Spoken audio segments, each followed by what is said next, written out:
हमारे पास जो aplastic anaemia में क्या होता है, डैमेज होता है हेमाटोपोइटिक स्टेम सेल्स का। हेमाटोपोइटिक स्टेम सेल्स का जिसकी वजह से पेन, साइटोपिनिया हो जाता है। इसमें प्लेटलेट भी कम हो जाते हैं, आरबीसीज भी कम हो जाते हैं और डब्ल्यूबीसीज भी कम हो जाते हैं। ठीक है ना, जब आरबीसीज कम होंगे तो डेफिनेटली लो रेटिक काउंट होगा। ठीक है ना।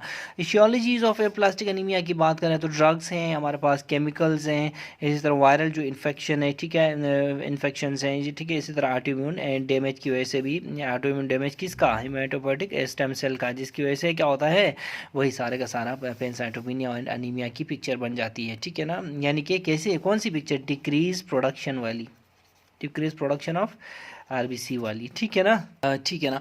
अगर प्लास्टिक एनीमिया के पेशेंट की अगर आप बायोप्सी लेंगे ना, बायोप्सी लेंगे तो आपको क्या नज़र आएगा, आपको एम्प्टी और क्या नज़र आएगा, आपको एम्प्टी मेरो के अलावा आपको नज़र आएगा फैटी मेरो, एम्प्टी फैटी मेरो नज़र आएगा, बोन मेरो नज़र आएगा। ठीक है ना, ये एम्प्टी मैटी मेरो एक क्लासिक सी शेप होती है इसकी। फॉर एग्जांपल ये देखें, यहाँ पे देखें with no cells, a plastic, ठीक है ना, एम्प्टी नज़र आ रहा है और फैटी नज़र आ रहा है। ठीक है ना, करीब से देखें तो ये सारे का सारा जो है ये फैट है, ये फैट है, एडिपोज टिश्यू आपको नज़र आ रहा है। ठीक है ना, ठीक है ना। फिर क्या है कि ट्रीटमेंट क्या देंगे हम अगर प्लास्टिक एनीमिया का पेशेंट आपको मिले। देखें, सबसे पहले तो अगर कोई ड्रग वो ले रहा है, जिसका हमने कहा था ना कि इशियोलॉजी ड्रग्स भी हैं, अगर वो ड्रग ले रहा है उस ड्रग को हम बंद कर देंगे, फिर ट्रांसफ्यूजन कर देंगे। इसी तरह मेरो स्टिमुलेटिंग फैक्टर्स हम दे सकते हैं। फॉर एग्जांपल इरिथ्रोपोइटिन देंगे तो हो सकता है कि रेड सेल के जितने भी रिमेनिंग छोटे मोटे थोड़ा बहुत रेड सेल के जो स्टेम सेल्स है उससे आरबीसी बन सकती है इरिथ्रोपोइटिन की वजह से।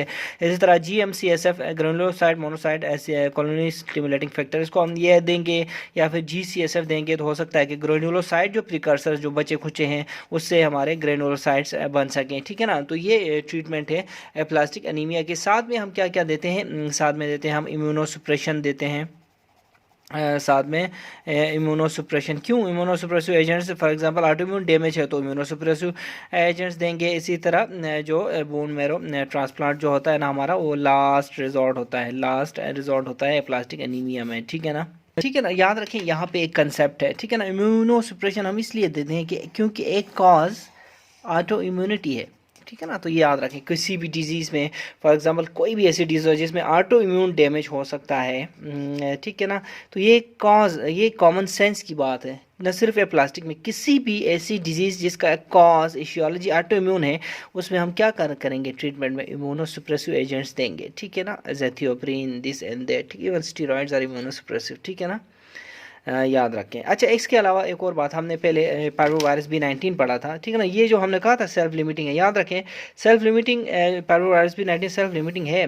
इसका इन्फेक्शन कितने दिन में ये सेल्फ रिजॉल्व होता है, तो ये MCQ है असल में, 8 to 10 डेज़ में ये रिजॉल्व होता है। ठीक है ना, याद रखें।